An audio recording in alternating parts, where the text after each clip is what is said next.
단원인데 안에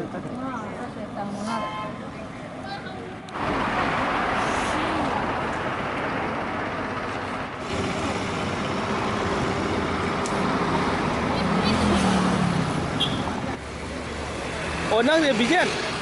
chen, tiền tôi đi nhau, à xin lên rồi.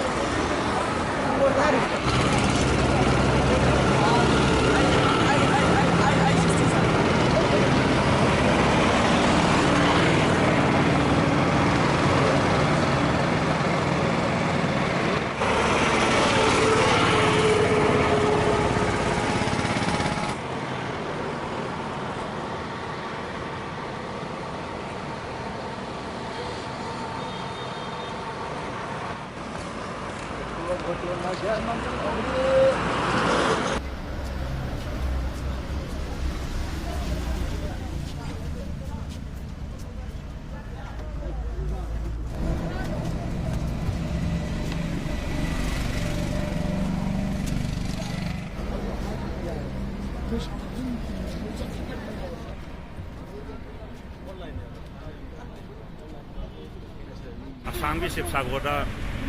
tadi kenal dengan kita kita tara mengapawa satha gadoriba North East ki kungfu championship sida Manipur si prithvi ki oina sports ki lamda powerhouse ni hainari basi mayek senghanna bagi damak thare henna mathona leiba kogi kungfu ki sanaroi singna asigi sigumba tournament asida satliba sigi yamna mapung oiba thoromsi samna hajarabada Manipur ki magi iset korpong ngamna ba championship asida kogi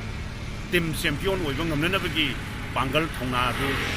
koina pizaba loina ngasi ki sigumba championship asi lampha jaban amen asida Manipur ki sanaroi punamangna team masigi pangthok kador team masigi championship asida champion oiba ngamasanu haina isorgi mafamda thongni jen Assamgi Sibsagarda pangthok kadamba knowledge rupun ki boxing championship asida aina Manipur ki thona moina sachabani ari championship asida Manipur na championship lawba ngamjaba ujagi aina Manipur mayamda